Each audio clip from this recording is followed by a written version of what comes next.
وعلى آله وصحبه وبارك وسلم تسليما كثيرا كثيرا. أما بعد فأعوذ بالله من الشيطان الرجيم. بسم الله الرحمن الرحيم.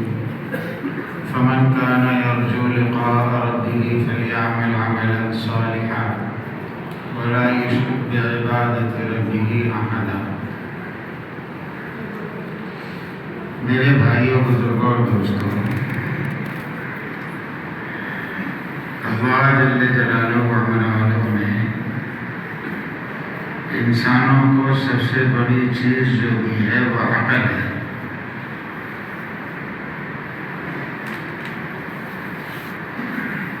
اور چونکہ انسانوں کو عقل دی ہے نا، اس لیے ان کو مکلف بنایا ہے. احکامات ان کے لیے بھیجے ہیں. حلال اور حرام کس کے لیے ہے؟ کسی جانور کے لیے نہیں ہے، بلکہ انسانوں کے لیے ہے. کیونکہ مکلف بننے کے لیے جتنی عقل کی ضرورت ہے اتنی ہم نے تمہیں دی. ضرورتوں کے پورا کرنے کے لیے جتنی عقل کی ضرورت ہے وہ تو اللہ نے جانوروں کو بھی دی ہے. سارے جانور اپنی ضرورت پوری کرتے نہیں کرتے. کسی کھانا وہ بھی کھا لیتے ہیں اور اپنی غذا کھائیں گے، دوسری غذا نہیں کھاتے، اپنی غذا کھاتے ہیں.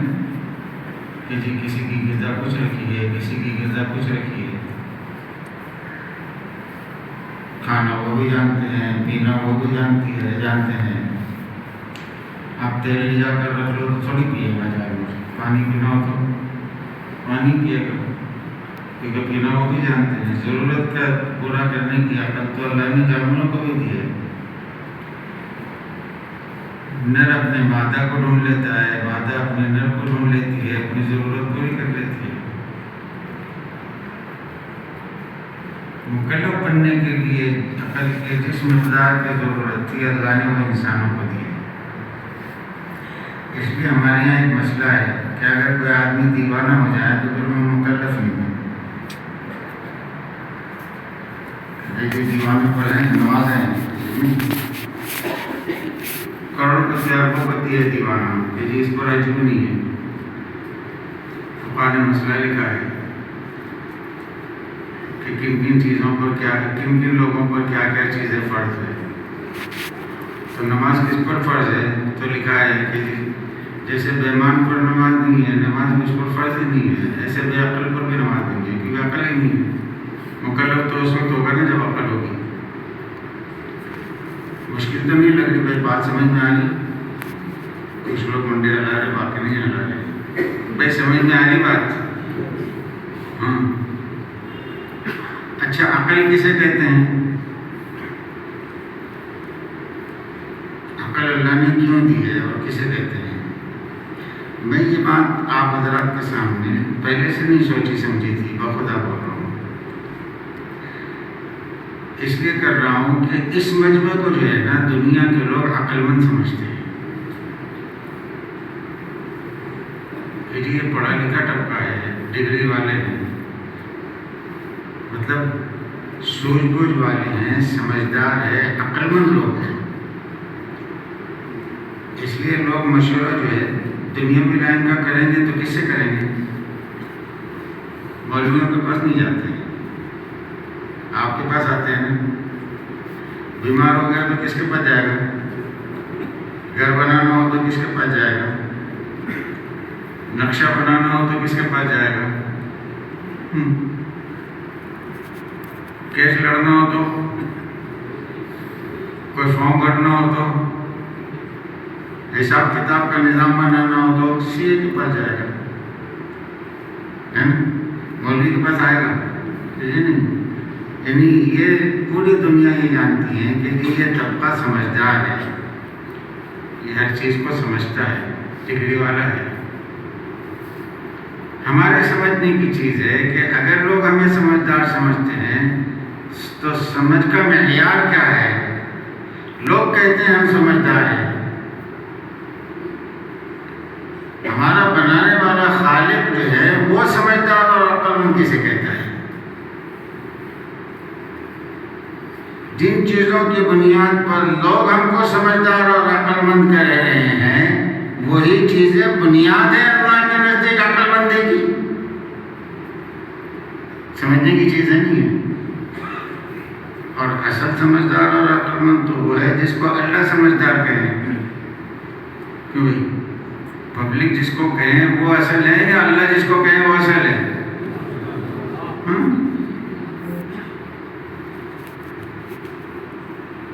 کہ جی گاڑی بہت اچھی دکھ رہی ہے،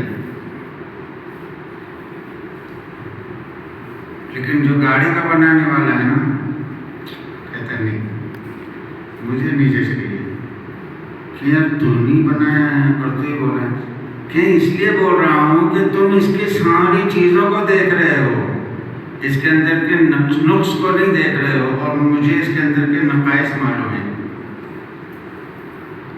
یہ کہاں جا کر فیل ہوگی اور اس کے اندر کیا کیا خرابی ہے میں جانتا ہوں۔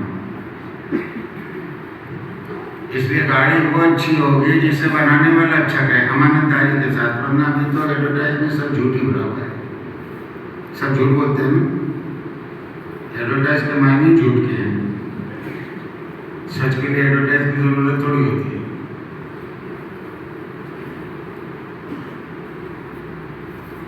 تو اللہ کے نزدیک جو عقل مند ہو وہ عقل مند ہے۔ اب عقل مند کسے کہتے ہیں؟ تو عقل مند کہتے ہیں اس انسان کو جو جانتا بھی ہو اور صحیح پہچانتا بھی ہو، یہ ہے عقل۔ نہ جاننے والے کو عقل مند نہیں کہتے، اور غلط جاننے والے کو آپ لوگ عقل مند کہتے ہیں۔ تو دونوں چیزیں بے عقلی کی ہے نا، نہ جاننا بھی بے عقلی ہے اور غلط جاننا بھی۔ ایک گدھا کھڑا ہوا ہے، ہمارے قاضی ذیلی صاحب رحمۃ اللہ علیہ فرمایا کرتے تھے جب ایک گدھا کھڑا ہوا ہے، نہیں یار کون کھڑا ہوا ہے؟ ایک پاگل بیوقوف جاہل آدمی ہے، گدھے کو نہیں پہچانتا۔ اگر گدھا ہی ہے تو جو گدھے کو گدھا نہ سمجھے وہ بیوقوف ہے۔ اچھا گدھا کھڑا ہوا ہے اور کوئی آدمی کہے یار اپنے شہر کا وزیر کھڑا ہوا ہے تو اس کو عقل مند کہیں گے آپ کہ یہ بھی جاہل ہے، یہ نہیں جانتا یہ بھی جاہل، یہ غلط جانتا وہ بھی جاہل۔ جو گدھے کو گدھا نہ سمجھے وہ بھی جاہل، جو گدھے کو وزیر سمجھے وہ بھی جاہل۔ عقل مند اسے کہتے ہیں جو جانے بھی اور صحیح پہچانے بھی۔ اس لیے اللہ تبارک و تعالیٰ نے اپنے ہر زمانے میں کتابیں بھیجی اور انبیاء علیہ السلام کو بھیجا، اور انسانوں کو متوجہ کیا کہ دیکھو ہم نے تمہیں عقل دی ہے اور اپنی کتاب میں ہم بیان کر رہے ہیں اور ہمارے نبیوں کے ذریعے ہم بیان کر رہے ہیں دنیا کی تمام چیزوں کو۔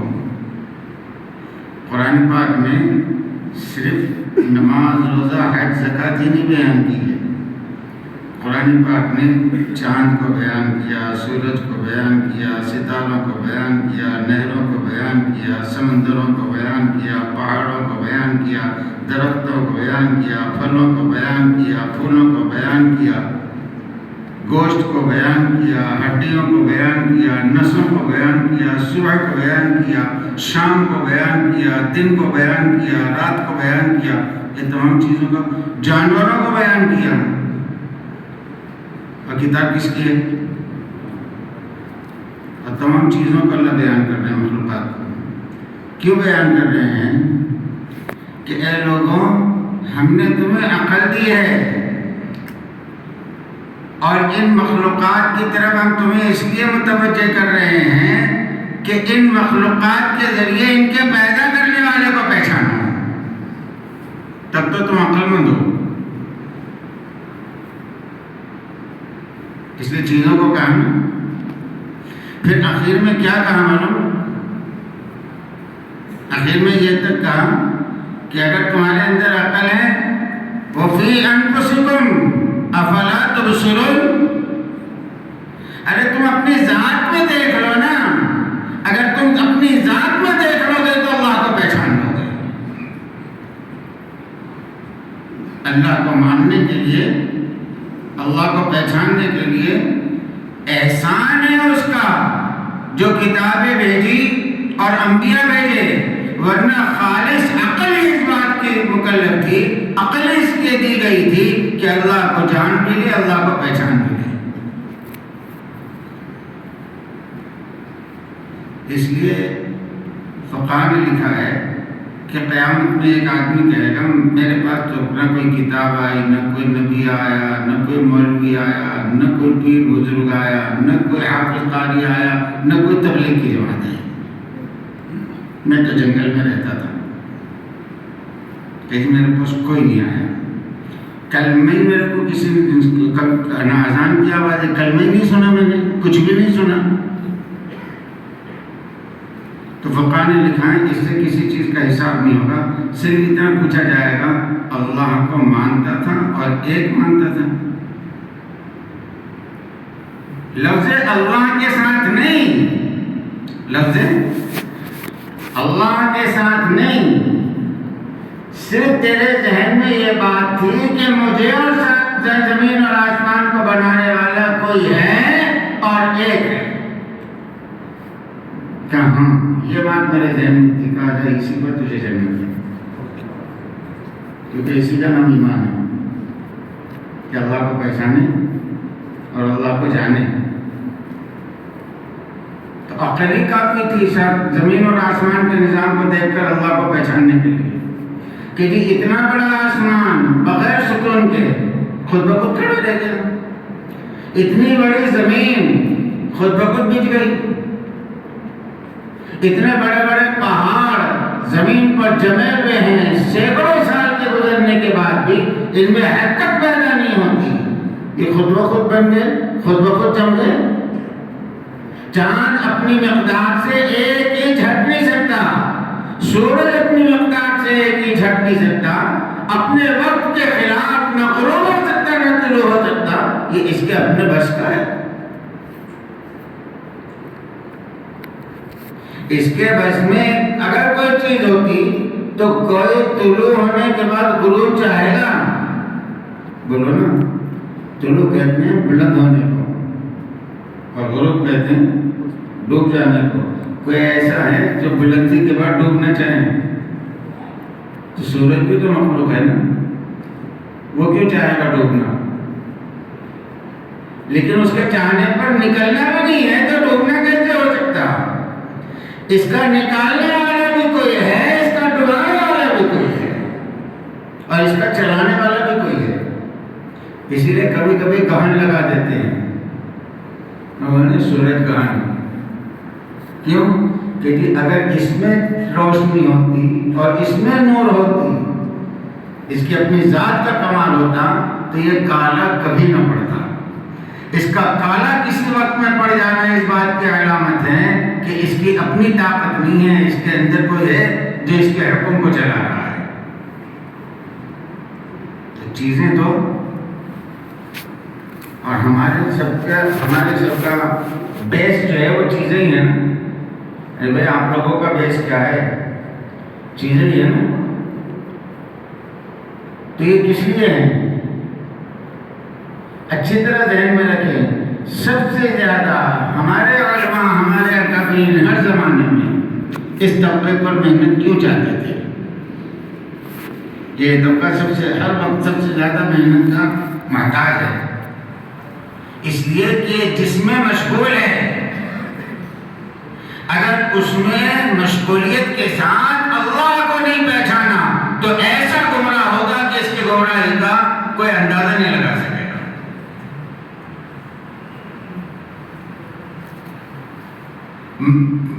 مشغول تو اس لیے کیا گیا تھا کہ ان چیزوں کے راستے سے اللہ کو پہچانتا، لیکن چیزوں میں ایسا مشغول ہو گیا کہ اللہ ہی کو بھول گیا۔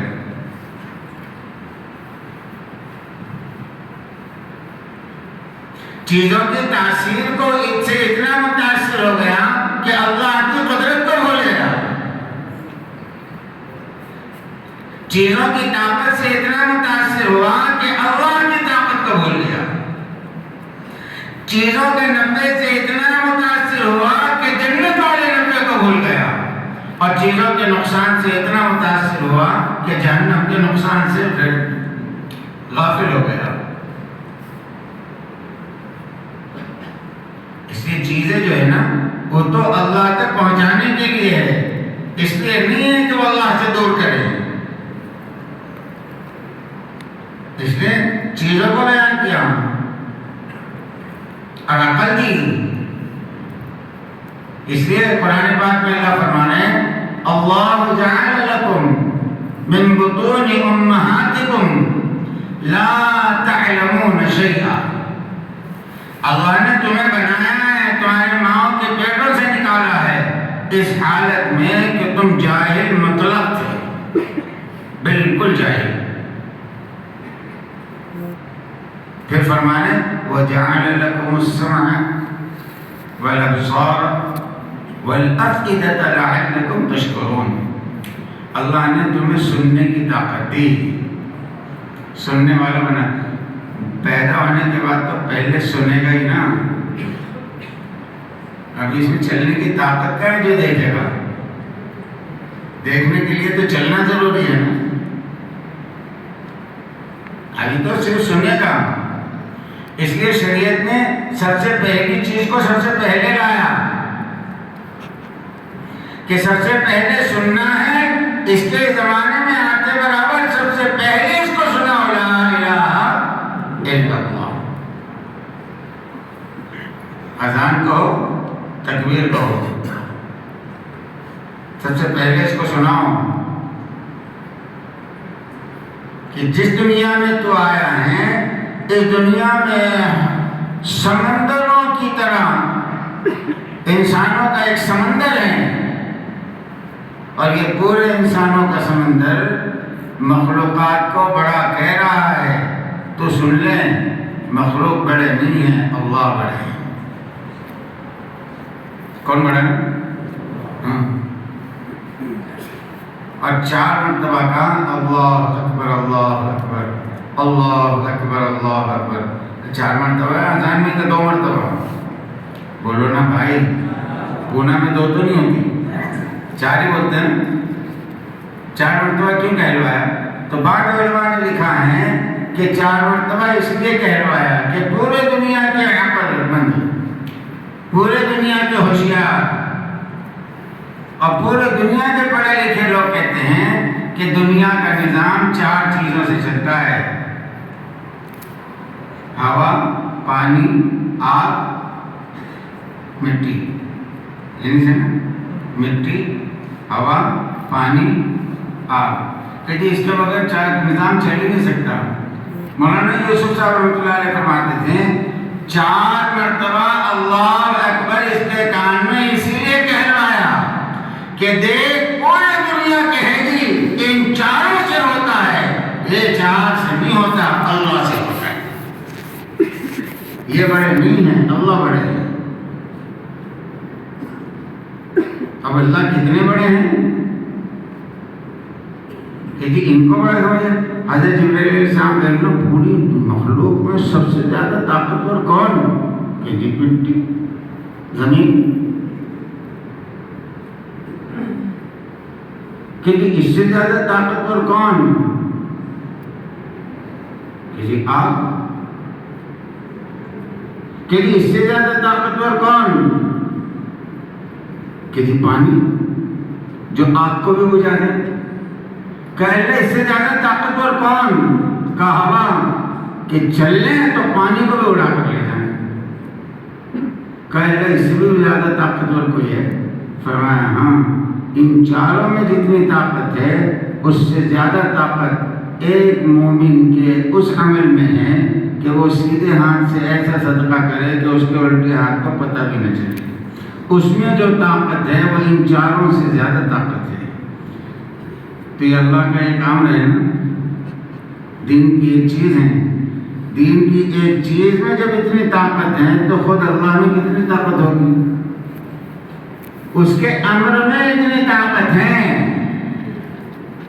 اس کے حکم میں اتنی طاقت ہے، تو اللہ کتنی بڑی طاقت والے ہوں گے؟ تو عقل کہتے ہیں اللہ کے ماننے اور اللہ کے پہچاننے کو، کہ جی مانو کہ اللہ ہے۔ حضرت امام ابو حنیفہ رحمۃ اللہ علیہ کے زمانے میں خلیفہ کے دربار میں ایک دہلیہ پہنچا کہ جی کیا لگا رکھے ہیں؟ اللہ ہے، اللہ ہے، اللہ ہے۔ کچھ بھی نہیں ہے، کوئی وجود ہی نہیں ہے، ہے تو دکھتے کہاں، رہتے کہاں، ہے کہاں، اٹا پتا کیا؟ اب کچھ لوگوں نے سمجھانے کی کوشش کی، نہیں مانا، بڑے بڑے دلائل دے کر ان کو دور کر دیا۔ تو خلیفہ وقت نے کہا کہ یہ امام صاحب کو بلاؤ، اس کو وقت سے مناظرہ کریں، کہ جی ابھی بلاتے گیا آدمی بلانے کے لیے، واپس آیا، کہا حضرت آ رہے ہیں، بولے ابھی آ رہا ہوں۔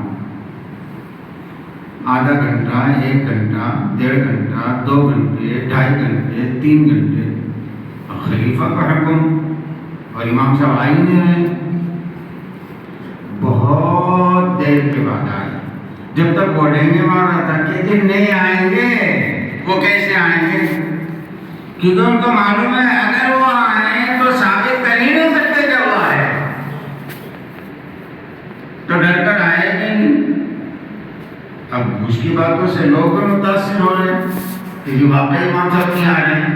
جب بہت دیر کے بعد آئے تو خلیفہ بالکل غصے سے بھرا ہوا کہ جی امام صاحب وہ سب چیزیں بعد میں، ہمارا حکم پہنچنے کے بعد آپ فوراً آنے کے بجائے اتنے دیر آپ نے کیوں لگائی؟ کہ جی حضرت مسئلہ اصل یہ ہے کہ میرے اور آپ کے، میرے گھر کے اور آپ کے محل کے درمیان ایک نہر ہے، وہ نہر سے مجھ کو آنا پڑتا ہے اس طرف۔ جب میں نہر پر پہنچا تو میں کچھ بھی نہیں تھا، کہ جی بڑی فکر میں کھڑا رہا کہ جی نہر سے اس طرف جاؤں کیسے، تیرنا مجھے آتا نہیں، اور نہر بڑی گہری تیز چل رہی ہے، ڈوب بھی جاؤں گا اور بہہ کر کہیں چلا بھی جاؤں گا۔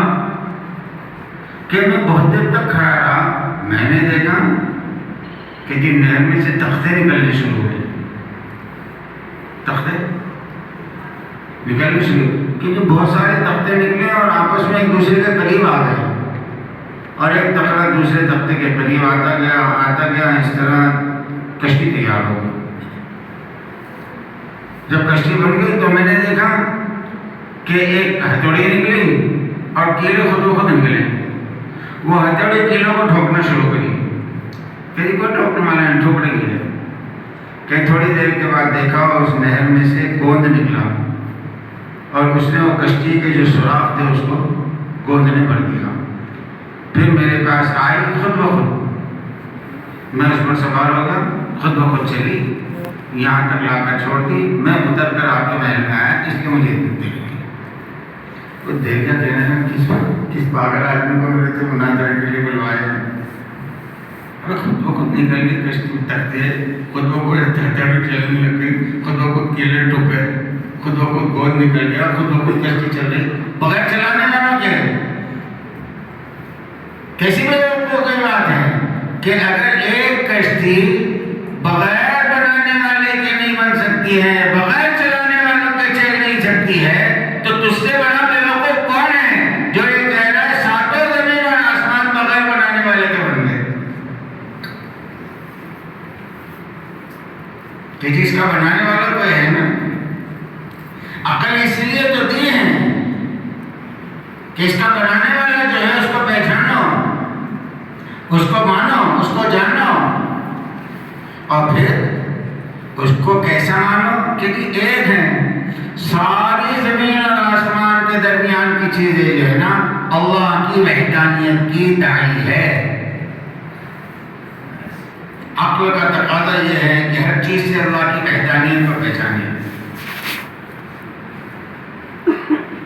کہ یعنی اللہ ایک ہے اس لیے آسمان ہے، اللہ ایک ہے اس لیے زمین ہے، اللہ ایک ہے اس لیے چاند اور سورج ہے، اللہ ایک ہے اس لیے دن ہے رات ہے، اللہ ایک ہے اس لیے ہواؤں کا رخ ہے۔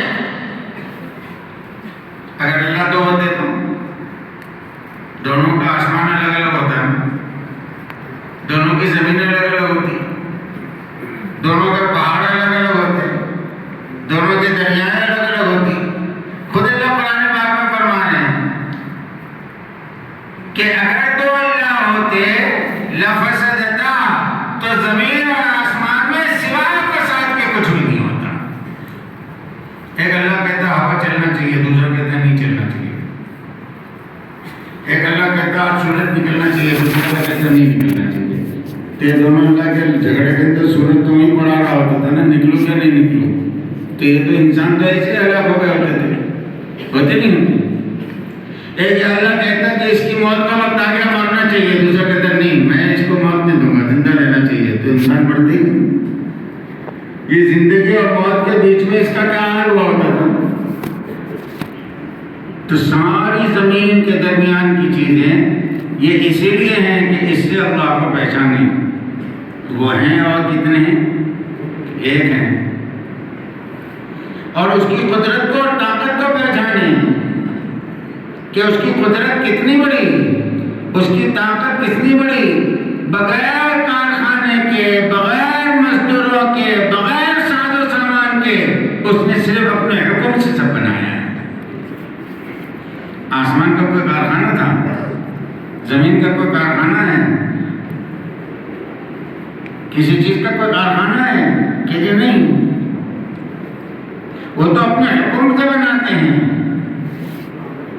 کہاں بناتے ہیں، کیسے بناتے ہیں، ان کے علاوہ کوئی نہیں جانتا۔ کیا بنا رہے ہیں وہ بھی کوئی نہیں جانتا۔ سینکڑوں قطرے لگا دیے، اس قطرے سے بچہ پیدا ہوگا، یہ خود قطرہ ڈالنے والا نہیں جانتا۔ اور بنایا بھی تو کتنے قطرے سے؟ بولو نا، انسان کو کتنے قطرے سے بنایا؟ ایک۔ اگر ہر قطرے سے بناتے تو کیا حال ہوتا؟ سمجھنے کی چیزیں اگر بچے بن کرو، بچے کم کرو، بچے بن کرو، بچے کم کرو، وہ تو اللہ کا احسان ہے، اللہ ایک ہی قطرے سے بناتے ہیں۔ اگر ہر قطرے سے بنانا شروع کر دے تو یا تو بیویوں کے پاس جانا چھوڑ دو گے یا پھر کتنے بچے جھیلو۔ لیکن اللہ کتنے بناتے؟ ایک قطرے سے۔ کون سے قطرے سے وہ خود بھی نہیں جانتا۔ جس کے پیٹ میں بنا رہے ہیں اس کو بھی علم نہیں، تو خود بھی نہیں جانتی۔ 3 اندھیری کوٹھری کے اندر بنا رہے ہیں جہاں اجالے ہی نہیں ہے، کسی کا عمل دخل ہی نہیں ہے، کیونکہ ہڈیاں کہاں سے آ گئی، گوشت کہاں سے آ گیا، آنکھیں کہاں سے آ گئی، انگلیاں کیسے بن گئی، بال کیسے آ گئے، ناخن کیسے آ گئے، اس کے ڈیزائن اور نقشے کیسے بن گیا۔ نہ کوئی قلم، نہ کوئی پیپر، نہ کوئی چیز۔ کہ 3 کوٹھریوں کے اندر اتنی اچھا نقشہ بھی بنا لیا، اتنی چیزیں بھی بنا دی، اچھا اتنا سب کچھ بنا دیا، جس کے پیٹ میں بن رہا ہے اسی کو پتہ نہیں لڑکی بن رہی کا لڑکا بن رہا۔ جانتے ہیں بھائی؟ کوئی نہیں جانتا کہ جی لڑکی بن رہی لڑکا بن رہا، تو بنانے والا جانتا۔ ابھی جب پیدا کیا تو کہ جی ہاں یہ پیدا ہوا ہے، نہ اس کے ہاتھ میں اس کی سائز ہے، نہ ہائٹ ہے، نہ وزن ہے، نہ رنگ ہے۔ کس کے ہاتھ میں؟ پیٹ میں ماں کے پیدا ہو رہا ہے، باپ کے نطفے سے پیدا ہوا۔ باپ رنگ بھر دے گا، ماں رنگ بھر دے گی؟ ہائٹ باپ اور ماں مل کر بنا دیں گے؟ وہ تو وہ بنائیں گے۔ لمبا طے کر رکھا ہے، کوئی ٹھنگنا نہیں کر سکتا۔ ٹھنگنا طے کر رکھا ہے، پوری دنیا کی طاقت مل کر اس کو لمبا نہیں کر سکتی۔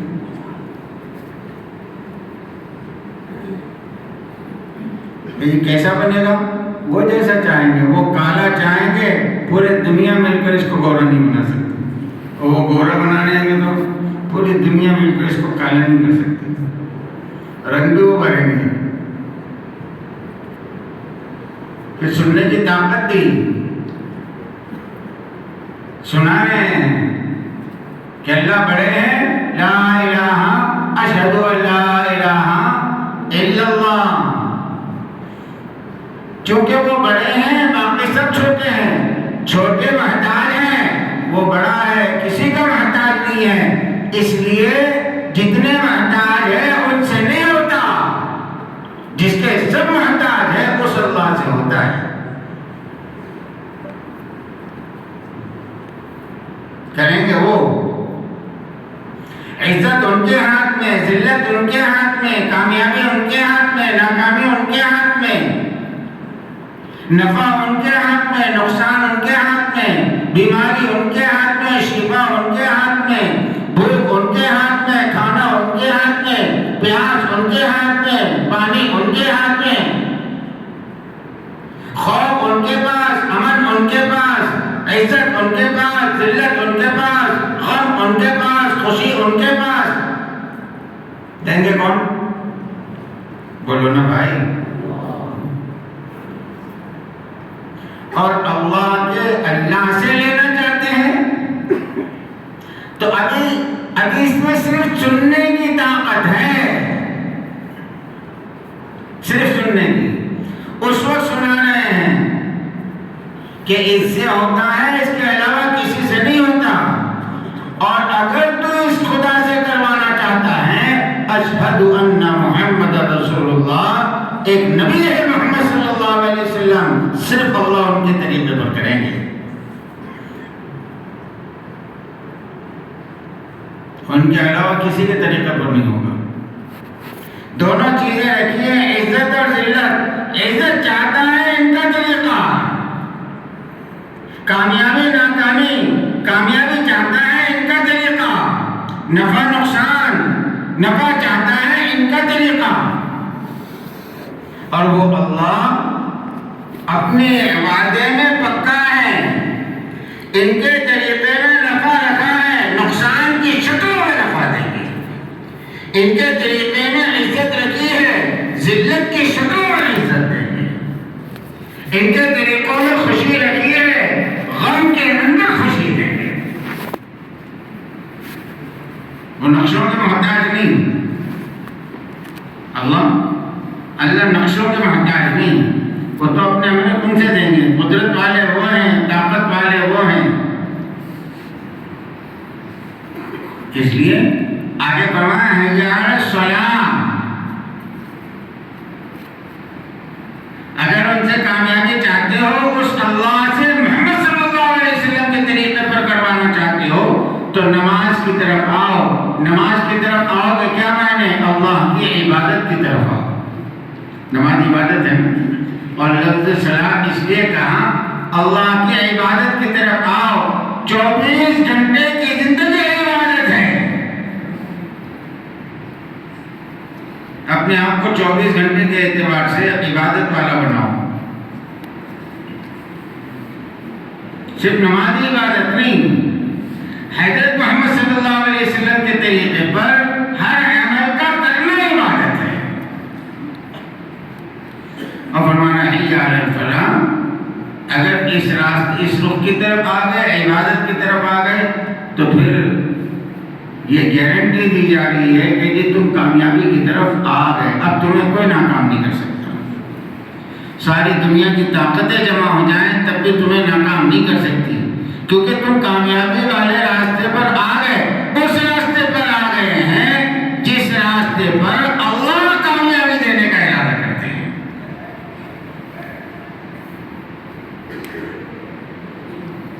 اس لیے اصل عقل میرے دوستو یہ ہے، اللہ کو پہچان مانا جائے اور ایسے مانا جائے جیسے وہ ہیں، صرف ماننا نہیں. اس لیے آدمی خواہشات میں اور دنیا کے جھمیلے میں جو ہے نا، اللہ کو نہیں پہچان پاتا ہے. مانتا تو ہے، پہچان نہیں پاتا.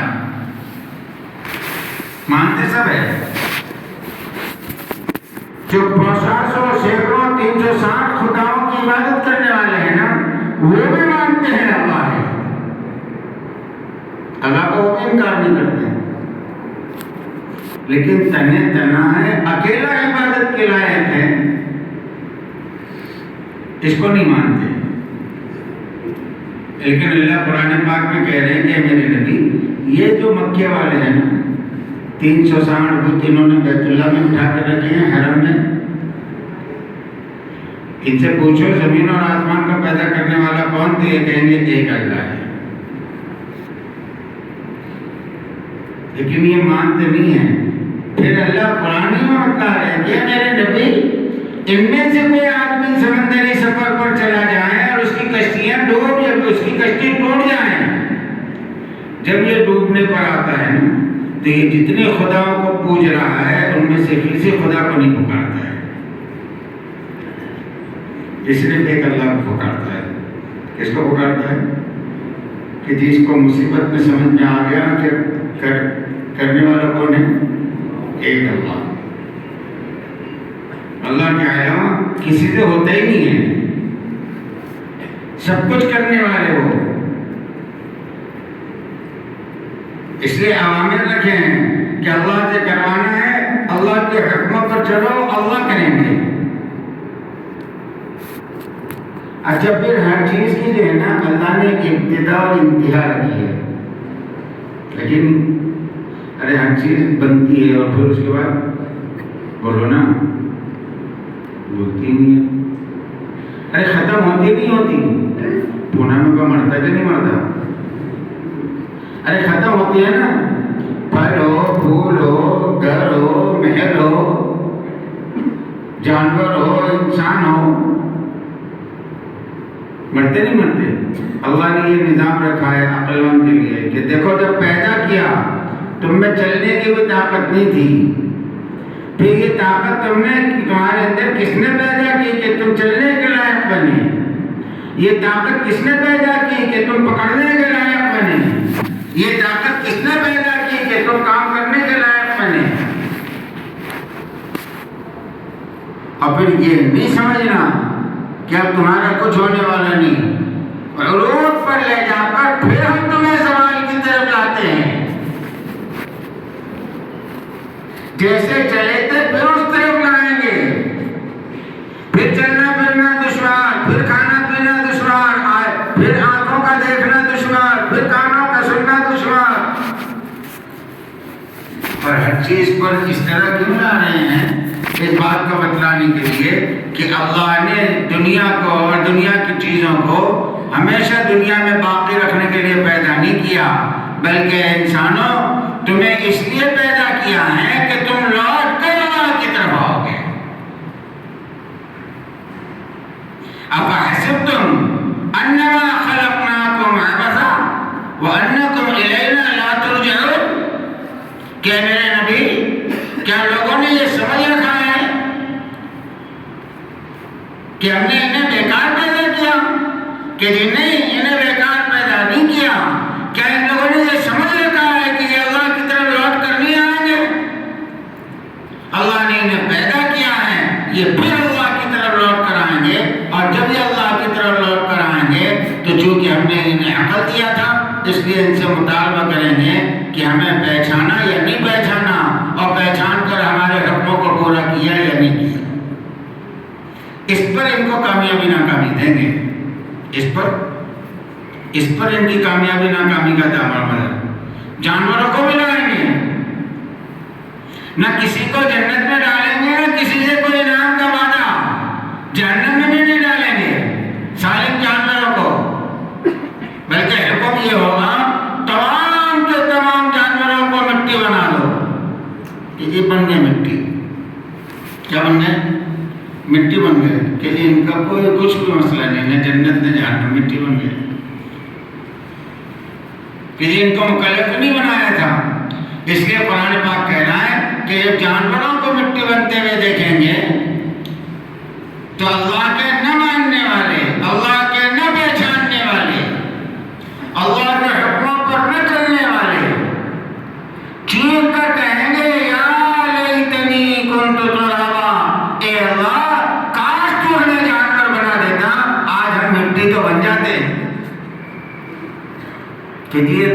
بن گئے چھوٹ گئے.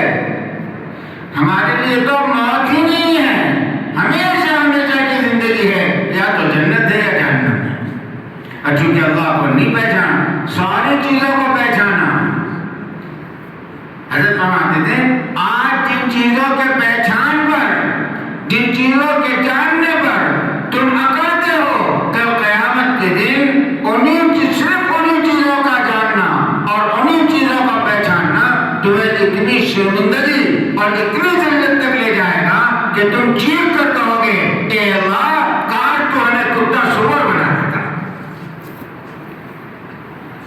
تیری قوم تھے کہ ہم لاؤ حساب کے جس پہاڑے کو لا لو، جس عدد کو لا لو ہم جانتے ہیں، لکڑی کے جس قسم کو لا لو ہم جانتے ہیں، پتھر کے جس قسم کو لا لو ہم جانتے ہیں، ستاروں میں کیا ہے ہم جانتے ہیں، ہواؤں میں کیا ہے ہم جانتے ہیں، چاند اور سورج میں کیا ہے ہم جانتے ہیں، لوگوں کے پیشاب اور پیخانے میں کیا ہے ہم جانتے ہیں، خون میں کیا ہے ہم جانتے ہیں، ہڈیوں میں کیا ہے ہم جانتے ہیں، کپڑوں میں کیا ہے ہم جانتے ہیں، پھلوں میں کیا ہے ہم جانتے ہیں، پھولوں میں کیا ہے ہم جانتے ہیں، سبزیوں میں کیا ہے ہم جانتے ہیں. نہیں جانتے ہیں تو اللہ کو نہیں جانتے. آج اکڑ کر چل رہے ہیں، ہم سب کو جانتے ہیں اور لوگ کہہ رہے ہیں یہ جاننے والے ہیں. کل قیامت کے دن جب جانوروں کو مٹی بنا دیا جائے گا تو یہ سب کو جانتے تھے، اللہ کو نہیں جانتے تھے، تو یہ چیخ کر کہیں گے اے اللہ کاش تو کتا سور ہی بنا دیتا، آج ہم مٹی تو بن جاتے ہیں. کہ ہم سب کو جانتے ہیں، تجھے نہیں جانتے. کہ ہر چیز کا علم حاصل کر لیا تو کیسا ہے اسی کو حاصل نہیں کیا. جبکہ اس کا حاصل کرنا دنیا کے تمام علوم کے حاصل کرنے سے زیادہ آسان ہے، کیونکہ اس کا تعلق عقل سے دیکھ کر حاصل کیا جا سکتا ہے. اس لیے لوٹنا ہے، سب کو اللہ کی طرف لوٹنا ہے. جو اس حالت میں لوٹے گا کہ اللہ کو پہچان کر گیا تو اس کے لیے انعامات کے دروازے کھول دیے جائیں گے کہ جی تم نے اللہ کو پہچانا، تم ہی ہمارے مہمان کھانے کے لائق ہو، تم ہی ہمارے مہمان کھانے کے لائق ہو، اور تم نے اللہ کو نہیں پہچانا تو تم اللہ کے مہمان کھانے کے لائق نہیں ہو بلکہ اللہ کے قید کھانے کے لائق ہو. یہی اصول ہے نا. وجہ کیا ہے؟ جنت میں کیوں ڈالیں گے؟ کہ جس نے اللہ کو پہچانا اس نے اللہ کا حق ادا کر دیا. پہچاننے کے بعد حق ادا کرے گا نا. پہچاننا تو حق ادا کرنے کے لیے ہے نا. کیوں بھائی؟ کس کا حق ادا کرے گا؟ جس کو پہچانے گا. جس کو پہچانتا ہی نہیں، میری بیوی ہے یہ اس کو نہیں معلوم، حق ادا کرے گا. میرا بچہ ہے یہ نہیں معلوم، حق ادا کرے گا. میرا باپ ہے، میری ماں ہے یہی نہیں معلوم، حق کس کا ادا کرتا ہے؟ کیونکہ جب آدمی حق ادا کرتا ہے نا تو لوگ جو ہے اس حق کی ادائیگی کو دیکھ کر کہتے ہیں کہ جی یہ فلاں کا بیٹا ہے.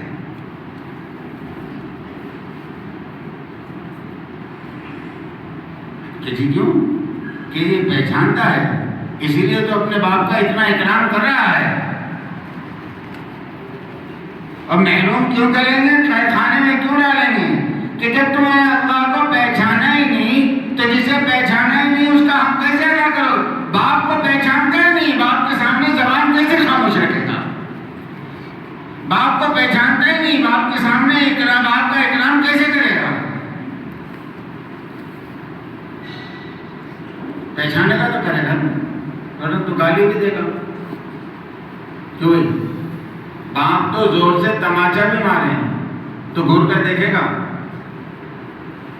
اور جس کے بارے میں علم ہے کہ میرا باپ ہی نہیں ہے یا جانتا ہی نہیں ہے، اس کی ٹھوکر بھی لگ جائے تو بولے میاں دیکھ کے چلو نا، دکھتا نہیں کیا؟ باپ نے تو تماچا مارا زور سے کہ جی میرا باپ ہے،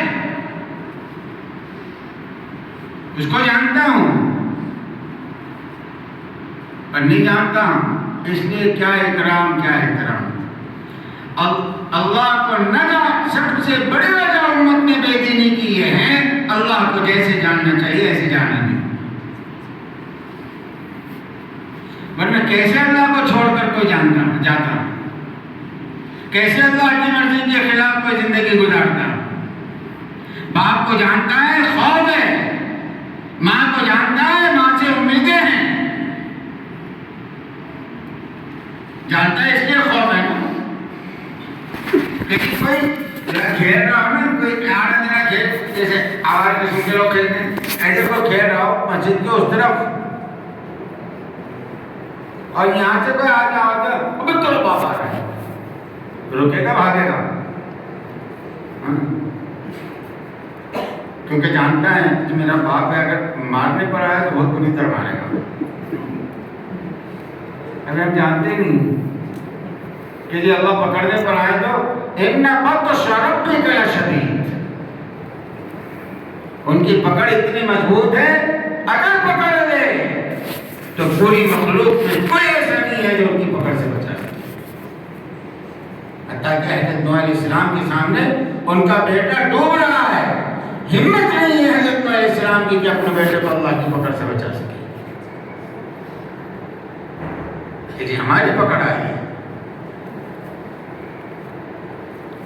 اور جہاں تھوڑی مصیبت آئی فوراً ماں باپ بھی یاد آتے ہیں، امید بھی کس سے ہے؟ خوف بھی انہیں سے اور امید بھی انہیں سے۔ کوئی چیز چاہیے تو صبح رونا شروع کرے گا، دوپہر تک روئے گا، کہاں روئے گا؟ ماں دینا، ماں دینا، نہیں ہے بابا، ماں دینا نہیں ہے بابا، تھوڑا روئے گا پھر بولنا دے دینا، نہیں ہے بابا، تھوڑا روئے گا ابھی ماروں یہاں تیرے کو، تھوڑی دیر چپ بیٹھے گا پھر بولنا دے دینا، تو واقعی ماں چھوڑ کر ایک دافع بھی مار دیتی، پھر اس کا تھوڑا سہلائے گا میں ماں دے دے لوں، اس کو معلوم یہ کتنا بھی مال ہے ملے گا کہاں؟ اسی کے پاس، اگر اس کو چھوڑ دیا تو کہیں اور نہیں ملے گا۔ اگر ہم اللہ کو پہچانتے نا تو ہم مخلوق کے پاس جاتے ہی نہیں، کہ ہم اپنے اللہ کو چھوڑ کر کہاں جائیں، اپنی ماں کو چھوڑ کر کہاں جائیں؟ بیٹا جاتا ہے ماں کو چھوڑ کر کہ جی اس کو چھوڑ کر گیا تو اس سے پورا دن بھی اگر مانگتا رہو نا تو ملے گا عزت کے ساتھ۔ کیسے ملے گا؟ اور دیکھ کر کبھی احسان نہیں جتایا، کبھی جتاتی ہے ماں احسان؟ کبھی احسان نہیں جتایا۔ اور اگر اس کو چھوڑ کر میں چلا گیا نا تو بھیک مانگتے ہوئے 10 گھر پر چلے جاؤں گا، ان میں سے ایک گھر والے دیں گے اور وہ ایک گھر والے ایک مرتبہ دیں گے، 10 مرتبہ جتائیں گے۔ اللہ کیسے ہیں؟ ہر وقت دیں گے، کبھی نہیں جتاتے، بلکہ وہ تو اتنے رحم کرنے والے ہیں، اتنے زبردست ہمدرد ہیں کہ بعض مرتبہ ماں غصے میں آ کر بچے کو پھینک دیتی ہے، گھر سے نکال دیتی ہے، اللہ تو وہ بھی نہیں کرتے۔ جب مجھ سے بات نہیں کرنا، تیری شکل نہیں دیکھوں گی، میری نیت پر بھی نہیں آنا، بولتی نہیں بولتی۔ اور واقعی بعض مرتبہ بازی ماں اتنے غصے میں رہتی ہے کہ پھر دیکھتی بھی نہیں ہے، لیکن اللہ تو کتنے میں نافرمانی کر لے نا، کتنے میں نافرمانی کر لے، تو پھر شام کو اللہ کی طرف سے آواز آتی ہے میرے بندو آ جاؤ میرے پاس، دیکھو میں نے اپنی مغفرت کا، اپنی رحمت کا ہاتھ پھیلایا ہے، آ جاؤ۔ اور رات بھر جو اللہ کی نافرمانی کرتے ہیں نا، صبح اللہ کی طرف سے آواز لگتی ہے میں نے اپنی رحمت کا ہاتھ پھیلا لیا، اے رات بھر کے گناہگاروں آ جاؤ میں معاف کر دوں گا۔ وہ تو دینے والے ہیں،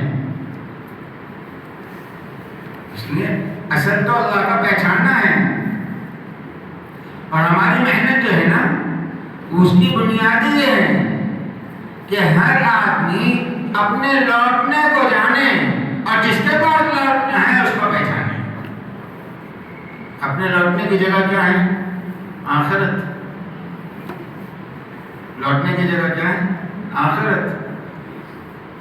اور جس کے پاس لوٹنا ہے وہ کون ہے؟ اللہ.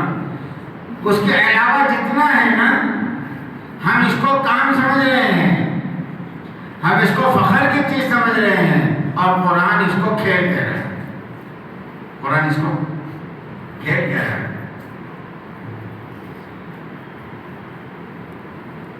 اس کے معنی یہ نہیں کہ کھیل ہے تو اس لیے چھوڑ ہی دے دینا چاہیے, نہیں,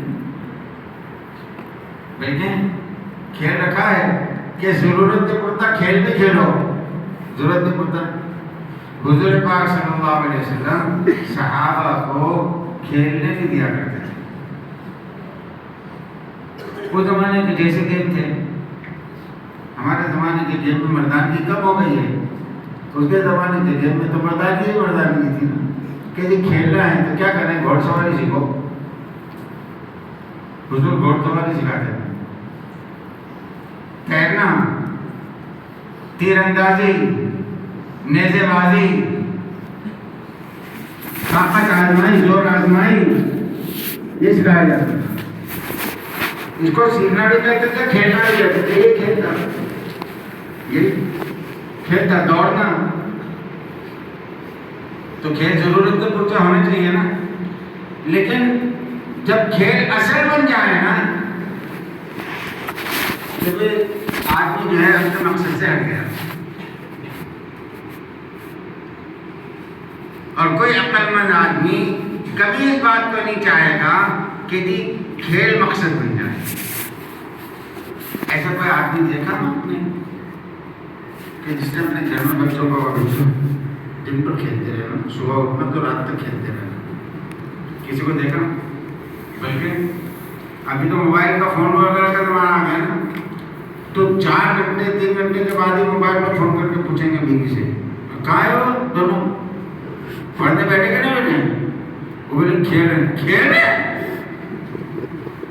پاگل ہو گئی, پکڑ ان کو, پڑھنے بیٹھا, کھیلنے کا وقت ہے. لو جی, کسی کھیل رہے ہیں مطلب وقت ضائع ہو رہا ہے, اپنی زندگی برباد کر رہے ہیں. اور ہم سب کو اللہ کہہ رہے ہیں, فرمانے اعلموا انما الحیات الدنیا لعب ولهو وزینة وتفاخر بینکم وتکاثر فی الاموال والاولاد.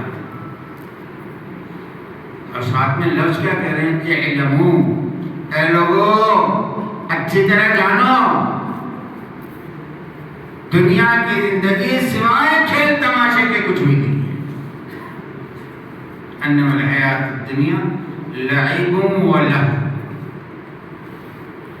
وزینة وتفاخر بینکم وتکاثر فی الاموال والاولاد.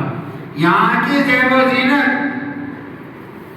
یہاں کے فخر, یہاں کا فخر جس پر تم فخر کر رہے ہو, اپنے مال کی کثرت پر, اپنی اولاد کی کثرت پر, کہ جی اتنا بڑا بنگلہ, اتنا بڑا فلیٹ, اتنا بڑا کارخانہ, اتنی بڑی دکان, اتنا بڑا شاپنگ مال, اتنی بڑی زمین, اتنا بڑا بینک بیلنس, فخر کر رہے ہیں. اور اکڑ کر چل رہے ہیں, فخر بھی. اور ہاں, ہمارے مولانا یونس صاحب رحمۃ اللہ کہتے تھے نا, ایک آدمی نے ایک مولوی صاحب کے پاس پڑھنے کے لیے ایک لڑکا جاتا, بولے بیٹا تو کام کیا کرتا ہے؟ تو بولے پاکٹ مارتا. پاکٹ مارتا, قرآن پڑھنے آ رہا ہے, بولے ہاں قرآن بھی سیکھنا ہے. تو بولے اچھا یہ بتائے, تم لوگ برابر اسی آدمی کا پاکٹ مارتے جس آدمی کے جیب میں پیسہ رہا, تم لوگ پہچانتے کیسے؟ وہاں یونس صاحب, آپ لوگوں نے سنا ہوگا اکثر مولانا کے بیان میں, ہر وقت اکثر کہتے تھے مولانا یہ لوگ کہ اس نے یہ کہا, ہم اس کے چلنے پر پہچانتے اس کی جیب میں پیسہ ہے. خالی جیب والوں کے چلنے کا انداز الگ رہتا ہے, بھری ہوئی جیب والوں کے چلنے کا انداز الگ رہتا ہے. کسی مال آتا ہے نا تو آدمی میں تھوڑا سا فرق آتا ہے, اس پر فخر کر رہے ہیں لوگ. اور اللہ اس کی حیثیت کیا بیان کر رہے ہیں؟ لوگوں کھیل میں پڑے ہو, یہ کھیل ہے. كمثل غيث أعجب الكفار نباته ثم يهيج فتراه مصفرا. ان تمام چیزوں کو دیکھ کر خوش ہو رہے ہو اور تمہاری کو خوشی کی کوئی انتہا نہیں. اور قرآن کون سی خوشی کو بیان کر رہا ہے؟ کسان اپنی پوری محنت لگا کر پورا پسینہ بہا کر خون پسینہ بہا کر جب کھیتی کر لیتا ہے اور کھیتی اونچی ہو جائے، جب کھیتی اونچی ہوتی ہے نا تو پھر ہوا جب چلتی ہے نا تو اس میں ہوا کے ساتھ ساتھ وہ کھیتی لہراتی ہے تو اس میں سر سر سر سر سر سر آواز سنا نہیں؟ سنا کبھی دیہاتوں میں جاتی ہے، سنا نا؟ ہاں، جب تھوڑی ہوا چلے نا تو کھیتی ایک طرف جھکتی، سر سر سر سر سر سر. کسان اس کو دیکھ کر بہت خوش ہوتا ہے، جیسے ہم خوش ہو رہے ہیں کہ جی خوب مال آ گیا، خوب وعدہ آ گئے، خوب ڈگریاں آ گئی، خوب تمام چیزیں آ گئی. اب کیسے چلیں گے؟ جیسے کھیتی چلتی ہے، ادھر کی ہوا چلی ادھر جھکی، ادھر کی ہوا چلی ادھر جھکی، ادھر کی ہوا چلی ادھر جھکی، ادھر کی ہوا چلی ادھر جھکی، ایسے چل رہے ہیں. اپنی چیزوں پر فخر ہے اور خوش ہے. اوہ ہو کیا میری بیٹی ویسٹرن ہوا چلے تو ویسٹرن، ایسٹرن ہوا چلے تو ایسٹرن، اور باپ خوش ہے. ہاں، بے غیرتی کی انتہا ہے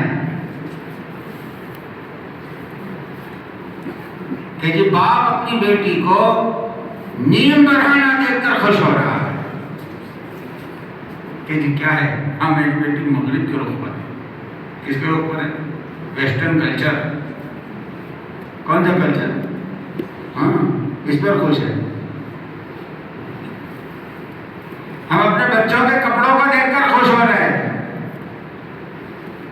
کہ جی پیرن نظام بناتا کتنے کا بناتا، سنت طریقے والا بناتا کتنا طریقہ بناتا کہ جی 1000 کا، کہ جی اچھا دکھ رہا ہے. جمعہ کو پہنا کر، کب پہنا کر؟ جمعہ کو پہنا.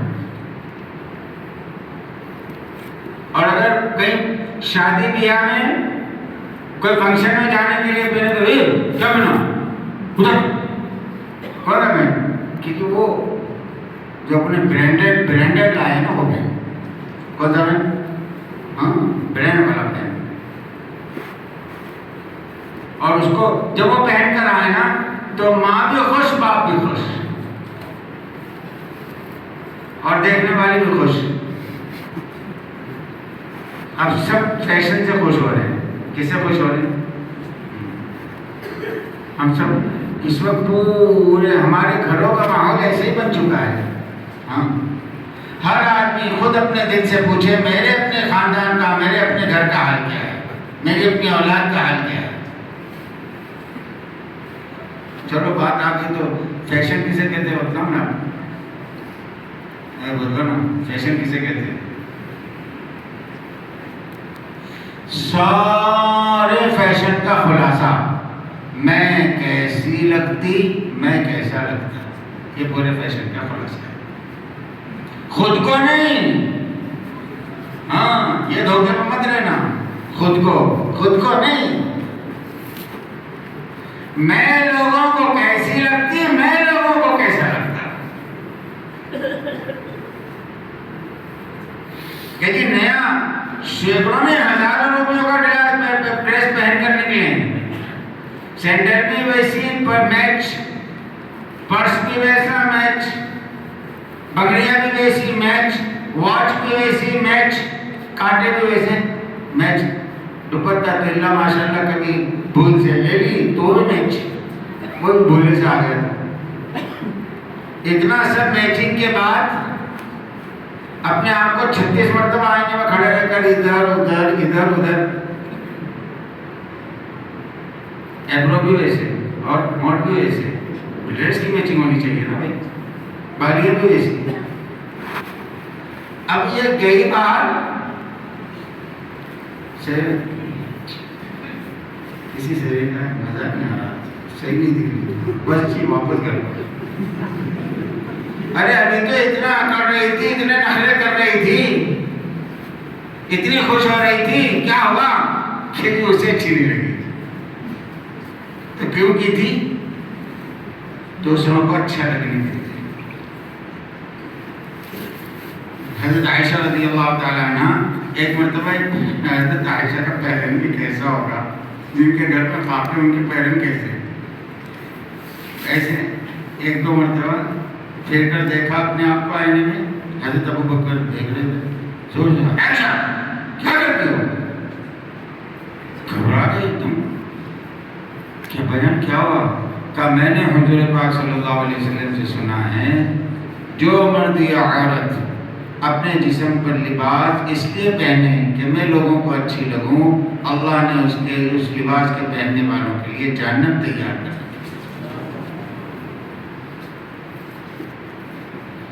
حضرت محمد صلی اللہ علیہ وسلم امت کو اس کے لیے چھوڑ کر گئے کہ لوگوں کو اچھا لگے۔ تو فیشن تو اس لیے، لیکن نتیجہ کیا ہے؟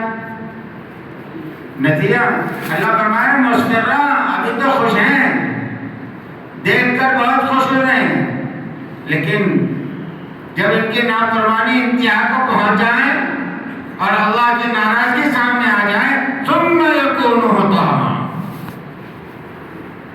تو کھیتی کی مثال دے رہے ہیں کہ کل تک کسان اپنی کھیتی کو دیکھ دیکھ کر خوش ہو رہا تھا، اس کی آواز کو سن سن کر خوش ہو رہا تھا، رات کو جا کر اپنے گھر میں سویا، صبح جب آیا اللہ کے عذاب کا کوڑا جب کھیتی پر آیا تو پوری کھیتی رات بھر میں بھوسا ہو گئی، پوری کھیتی رات بھر میں۔ اب کل تک جس کو دیکھ کر اترا رہا تھا آج وہی کھیتی پر کھڑے رہ کر رو رہا ہے۔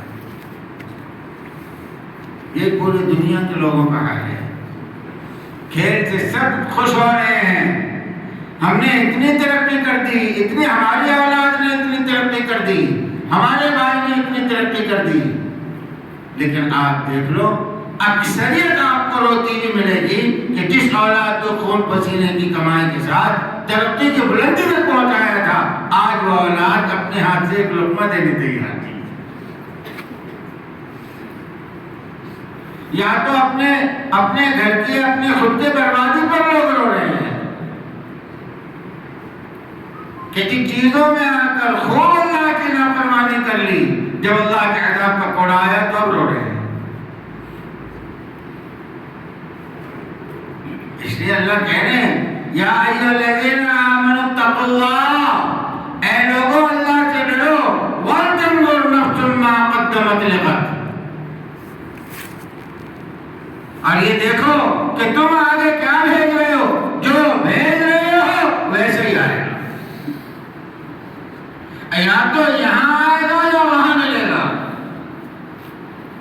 کوئی ضائع نہیں ہوگا بلکہ سب کھل کر سامنے آئے گا، کوئی چیز ضائع نہیں ہوگی۔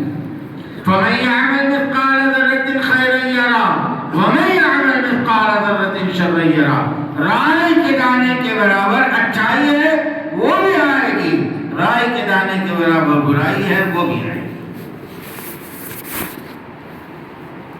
اس لیے میرے بھائیوں، اللہ نے ہم کو اس دنیا میں اس لیے نہیں بھیجا جس میں ہم لگے ہوئے ہیں، آپ یقین مانیے یہ ضروری ضرور ہے کیونکہ ضرورت کی چیزیں ہیں، انبیاء بھی لگے اور انبیاء نے اپنے ماننے والوں کو بھی لگایا، لیکن ضرورت کے درجے میں لگایا، مقصد بنا کر کسی کو نہیں لگایا کہ زندگی کا مقصد ہی یہ بن جائے، ایک ہی مقصد کے ساتھ زندگی گزارے۔ آپ جانور کو کسی بھی جگہ چھوڑو، بکری پال لی آپ نے، بکری کو آپ کسی بھی جگہ چھوڑو، اپنے گھر میں چھوڑو، کیا کرے گی؟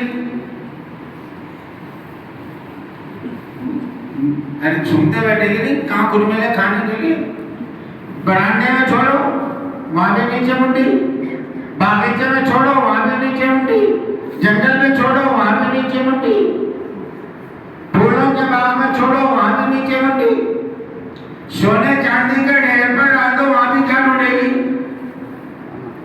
وہی ڈھونڈے گی نہیں ڈھونڈے گی؟ تو جانوروں کی طرح اس کو مقصد بنا دیا لوگوں نے کہ جو اس کا ایک ہی مقصد ہے بس منہ مار کر بجڑے میں ڈالتے رہنا. اب دنیا میں لوگوں نے ایک ہی مقصد بنا کر رکھا ہے کہ جی کمانا بینکوں میں ڈالتے رہنا, کمانا گھروں میں ڈالتے رہنا, کمانا خواہشات میں ڈالتے رہنا. اور جب یہ بنیاد بن گئی ہے تو پھر حضور پاک صلی اللہ علیہ وسلم کا ارشاد ہے کہ جو آدمی اس کو بنیاد بنا لیں اللہ اس کو ساتوں زمین سونے کی بنا کر دے دے تب بھی اطمینان نہیں ہوگا, تب بھی مطمئن نہیں ہو گئے. کیونکہ جیسے جیسے ترقی ہوگی ایسے ایسے خواہش بھی بڑھے گی نا, بڑھے گی نہیں بڑھے گی. اس لیے اس زمانے میں ضرورتیں ختم ہو چکی ہے, کسی کے ذہن میں ضرورت نہیں ہے, کوئی ضرورت کو سامنے رکھ کر نہیں چل رہا ہے. ہر آدمی اپنی خواہش کو سامنے رکھ کر چل رہا ہے, صرف خواہش کو. جن کپڑوں کی خواہش ہے وہ کیسے حاصل ہو, جن گھروں کی خواہش ہے وہ کیسے حاصل ہو. اور جھگڑے کی ہے تو ضرورت آپ دیکھ لو مفتیان اکرام جتنے دارالفتہ چلاتے ہیں اور جتنے مولانا اور تبلیغ کے ذمہ دار قسم کے لوگ ہیں نا, کہ گھروں میں مسائل ہوتے ہیں تو لوگ ان کے پاس آتے ہیں. آپ ان سب سے پوچھو ضرورتوں کے لیے کسی گھر میں جھگڑے ہیں؟ کسی گھر میں نہیں. تمام گھروں میں جھگڑے ہیں خواہشات کے لیے کہ یہ میاں بیوی کی نہیں پڑ رہی ہے, کیوں؟ بیوی کی خواہش ہے وہ پوری نہیں ہو رہی, گھر جانا وغیرہ. تو جھگڑے کس پر ہے معلوم؟ یعنی اس پر جھگڑے ہیں کہ جی 2 مہینے ہو گئے آپ گھر کے باہر سے گھومنے کیوں نہیں لے کر گئے, لو جی اس پر جھگڑے. بات جو ہے یہاں تک بڑھی کہ طلاق کی نوبت آ گئی. دنیا کیا کہ 2 مہینے گزر گئے گھومنے لے کر نہیں گئے, 3 مہینے گزر گئے ہوٹل میں لے کر نہیں گئے. تو خواہش کو بنا دیا نا. تو خواہش جب اس درجے پر پہنچ جائے گی تو خواہش کے لیے, اور خواہش کا نتیجہ کیا ہے؟ خواہش کا نتیجہ اللہ قرآن پاک میں بیان کر رہے ہیں کہ خواہش کا نتیجہ جہنم ہے.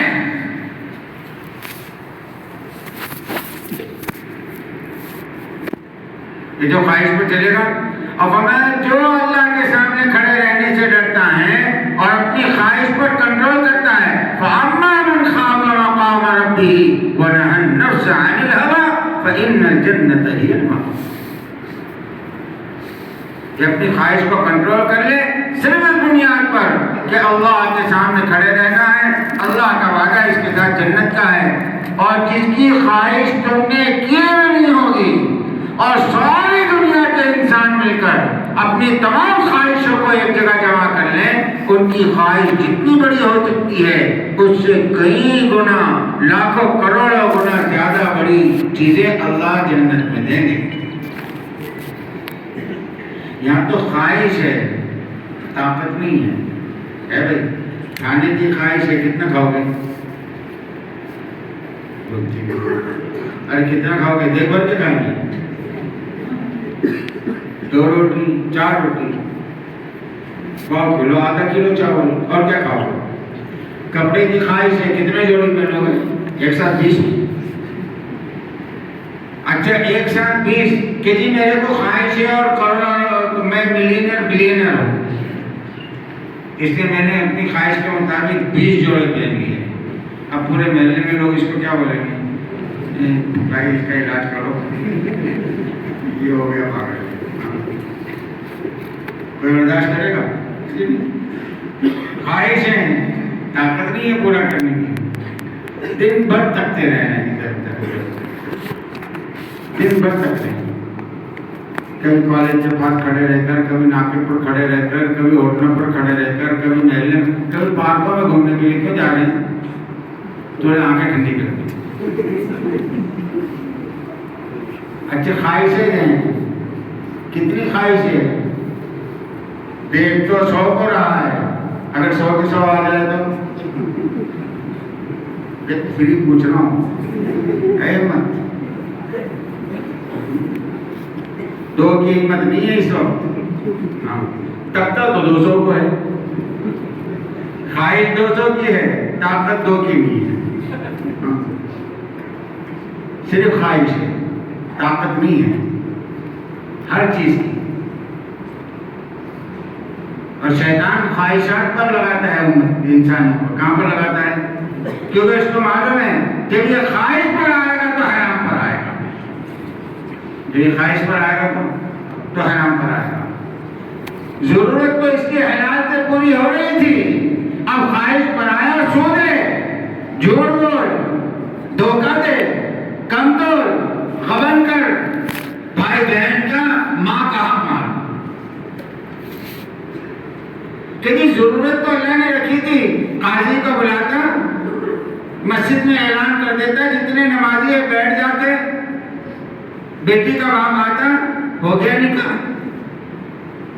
مہر اپنی استعداد کے مطابق طے کر دیتا۔ لیکن خواہش ہے کہ جس جوڑا ایسا ہونا چاہیے اور ایسا ہونا چاہیے، کھانے ایسے ہونے چاہیے۔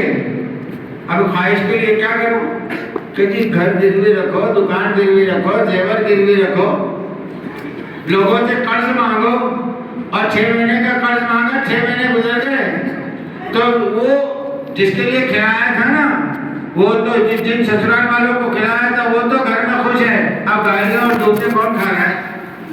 کھا رہا ہے۔ خواہش ہمیشہ ذلت کا سبب بنتی ہے، اس لیے حضرت پاک صلی اللہ علیہ وسلم نے پورے مدینہ کو اپنے مقصد پر اٹھایا تھا اور دنیا میں صرف ضرورت کے لیے مشغول کیا تھا۔ ہم جہاں بھی رہیں، ہم یہ نہیں کہہ رہے آپ اپنے عہدے چھوڑ دیں، آپ اپنی پڑھائیاں چھوڑ دیں، ضرورت کی چیزیں۔ آج یہ غلط ذہن ہونے کی وجہ سے میرے دوستو ہم لوگ پیچھے ہو گئے، ورنہ آپ یقین مانیے اللہ کی قسم دنیا سائنس کو جانتی ہی نہیں تھی، مسلمانوں نے بتایا ہے سائنس کسے کہتے ہیں۔ دنیا علاج کے طریقوں کو جانتی نہیں تھی، مسلمانوں نے بتایا ہے دنیا میں علاج کسے کہتے ہیں۔ حساب کو دنیا جانتی نہیں تھی، مسلمانوں نے بتایا ہے کہ حساب کسے کہتے ہیں۔ آپ کیا سمجھ رہے ہیں؟ یہ سائنس کسی اور کوئی اور لوگوں نے ایجاد کیا ہے، علاج کوئی اور لوگوں نے علاج کیا ہے، ایجاد کیا ہے، حساب کوئی اور لوگوں نے ایجاد کیا ہے کہ جی نہیں، یہ سب مسلمانوں کی ایجاد کی ہوئی چیزیں۔ لگنا چاہیے کہ ہمارے ذات سے ٹھیک ہے دنیا میں بڑھیں، دنیا کو بھی نفع ہو، لیکن اپنے مقصد کو بھول کر نہیں، ورنہ یہ ترقی ہمارے لیے آخرت میں رونے کا سبب نہ بنے۔ یہ ترقی بھی ہو اور یہی ترقی ہمیں جنت کے اعلیٰ مقام تک لے جانے کا ذریعہ بنے۔ دونوں چیزیں ہیں کہ ایک ہی چیز ہے، یا تو جنت تک لے جائے گی یا جہنم تک لے جائے گی۔ اگر صحیح طریقے سے اس کو استعمال کر لیا تو جنت تک۔